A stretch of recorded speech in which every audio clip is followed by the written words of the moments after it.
આજકાલ channel partner છે ને બહુ સ્ટ્રગલ કરે છે. મેં જોયું, જેને મળું ને ત્યારે મને બધા પૂછે કે છે કે સેલ્સ બરાબર નથી. ફ્રેન્કલી કહું ને તો ચેનલ પાર્ટનર આજે એટલા બધા થઈ ગયા, ઇવન રેરા રજિસ્ટર છો કે નહીં એ બી ખબર નથી. અને બધા લોકો એક્સપેક્ટ કરે છે કે ચેનલ પાર્ટનર જોરદાર વેચશે, અને ચેનલ પાર્ટનર પાસે એટલી બધી ઇન્ફોર્મેશન આવે છે એટલે કોઈના લોયલ નથી રહી શકતા અને છેલ્લે સ્ટ્રગલ કરે છે બિકોઝ બધી જગ્યાએ હાફ અધૂરી ઇન્ફોર્મેશન આપે છે. જો પ્રોપર ઇન્ફોર્મેશન અમુક જ પ્રોજેક્ટને સ્ટિક થઈ જાય, અમુક એરિયાને સ્ટિક થઈ જાય, કાં તો અમુક ડેવલપરને સ્ટિક થઈ જાય, અને એની જ ઇન્ફોર્મેશન જો પ્રોપર આપે અને કાઉન્સેલિંગ કરે, આ મેઇન વસ્તુ છે.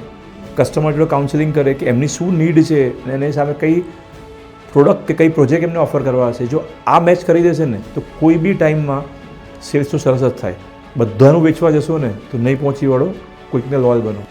ક્યાં તો એરિયાને, ક્યાં તો ડેવલપરને, ક્યાં તો સેગમેન્ટને, ક્યાં ક્લાયન્ટને, એકને તો બનવું પડશે.